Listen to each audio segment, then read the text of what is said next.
let's put the fine layer of this shell, this inner line here.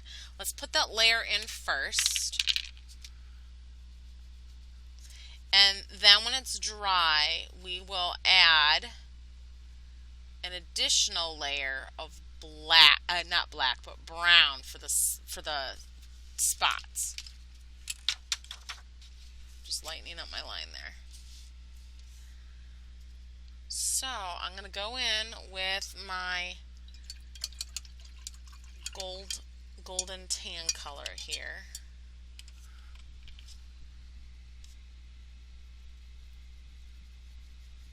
In my thin outliner brush, I want it to change the color of my brush.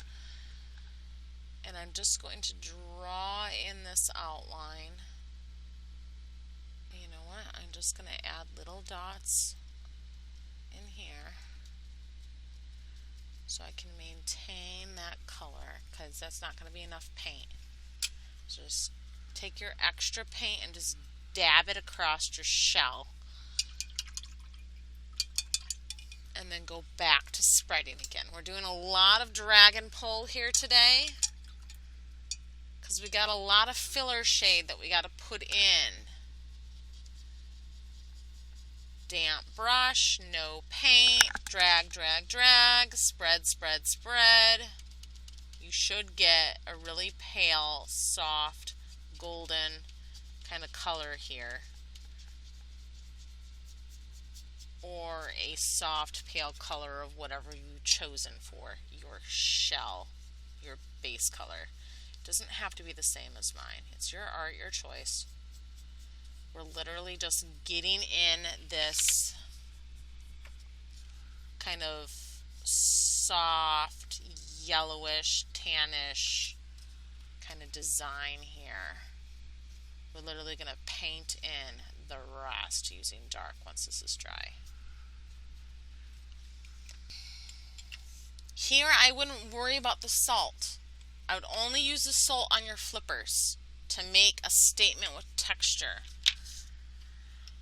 This is like a smooth carapace surface here. It's very smooth, so I wouldn't worry too much about that. I would just, to make your browns a little more spotty and a little more kind of watery, that salt will really do the trick for the flippers. But I wouldn't do it with the shell because the shell is a nice, hard, solid shape here. These are really clear, crisp lines. That salt will blur those lines a bit, and you don't really want to do that with your shell. Repeat this process with back flipper 1 and back flipper 2. Don't be like your teacher and forget to erase some of that line, because your pencil line, you can see it's popping through here. And you're literally going to take and draw with your paintbrush. Treat your paintbrush kind of like your pen. And you're going to draw your shell design in here using brown or whatever color you have decided to use for your turtle's shell. The next step that I'm going to be showing you, since we're getting close to the end of class, is going to be using ink to kind of add some texture or some designs on your shell and on other parts of the body to make it a lot more easier or crisper to see. So only do the pen part when you're done painting. I'm only doing it so you can see what it looks like. But please, please, please only do this part after all your paint, your wash, your background, after all of it's applied. because it will screw with your color if you're not careful. So I'm going to outline the edge of my shell to help make that pop using pen. See? I can add some lines for shadow on the underbelly. You see how I did that? But yes, only do this once everything is done with your wet portion, unless you have a waterproof pen. If you don't know if your pen's waterproof, don't risk it. You can even add some dots in here too to help break up some of that space here, but quite frankly, I think you should be fine on the flipper because you use salt, but I did not have salt available for this part of class. You can even outline a little bit here on your brown spots. Totally up to you. It will really help crispen those edges.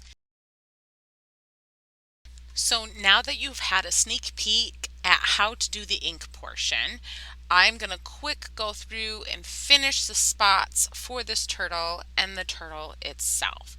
For the eyes and around the beak or any areas that you want darker with crisp fine lines, I would highly recommend using a small outliner brush like the one that I am using for my spots and adding lots of paint to that brush and very little water. This will give you those dark bold colors that you're looking for.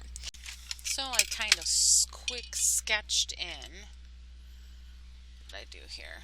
I kind of quick sketched in some seaweed and some sand.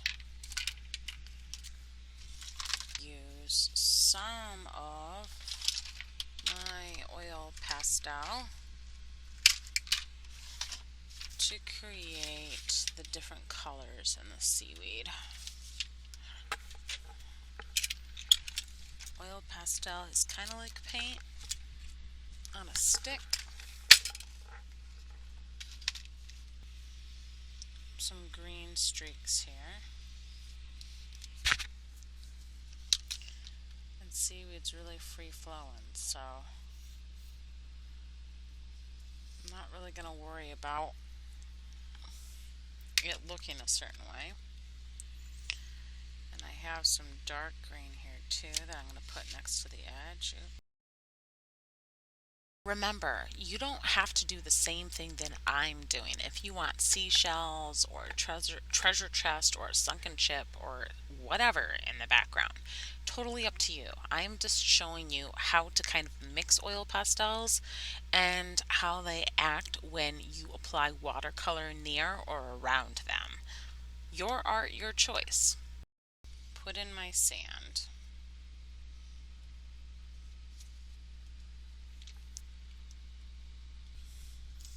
And I don't mind if some of my green peeps through on my sand here because I would like a little bit of a shadow here. And that green can kind of imitate or mimic, like the sand could reflect some of that green or take in some of that green. So I'm not really worried about that. If you're worried about that, just make sure that your stick of oil pastel is clean.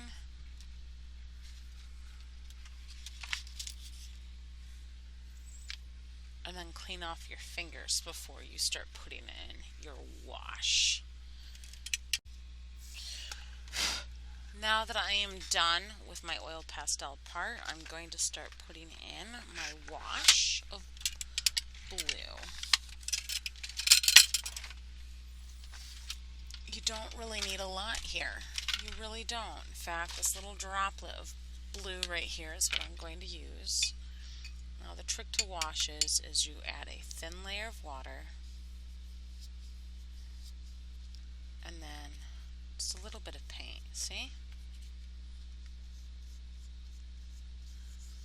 You don't need it super tough. or super strong. Right there. If you want it a little bit darker, add a few more dots of paint. The beauty of a wash is that you can build it, you can strengthen it, you can play with the strength of your colors. I'm going to keep it nice and easy here. Kind of want it to be like a pale blue. I really don't want it to be that dark. So just chisel your way through the body. The easiest way to do this is using one of your large flats. Get your base color down. Work your way up. Remember, lots or more water than paint if you want this thin, soft, misty blue. You can even use the bristles of your brush to line across or up to the turtle's body.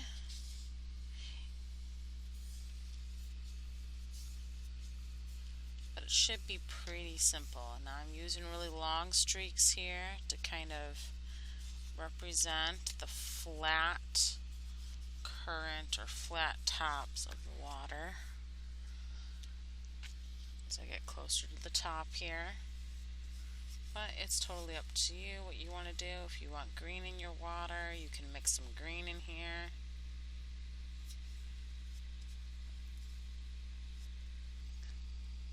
Take your time near your turtle's body.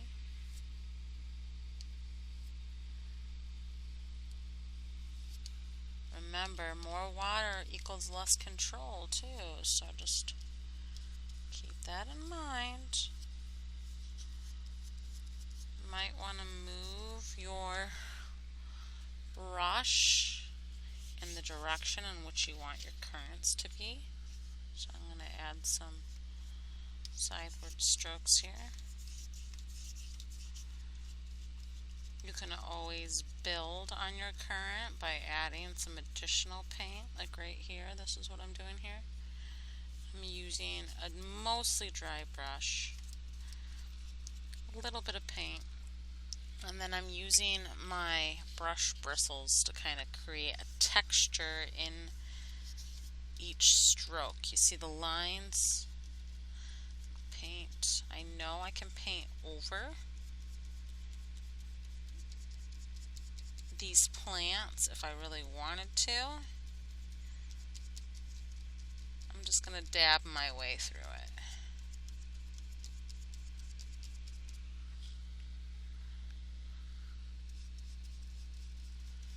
Now I got a piece of dry paint on here on the edge. I got like a little kernel. I don't know if you see it. A little kernel of paint. I'm just kind of stuck to my brush and kind of dragging it with me. That makes sense? You might not have this problem, which is great because it's really annoying.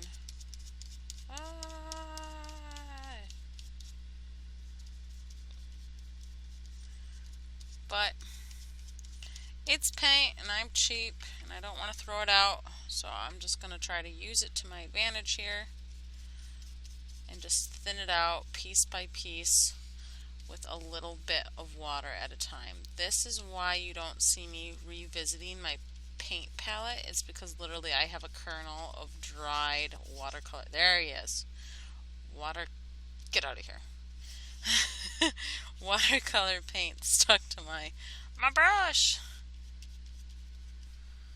Probably after my paint dries, I'm probably going to go back and redefine this oil pastel.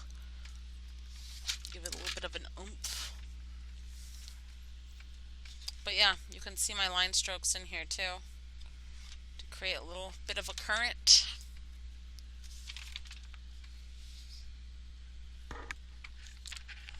And that my friend is how to paint a sea turtle using watercolor.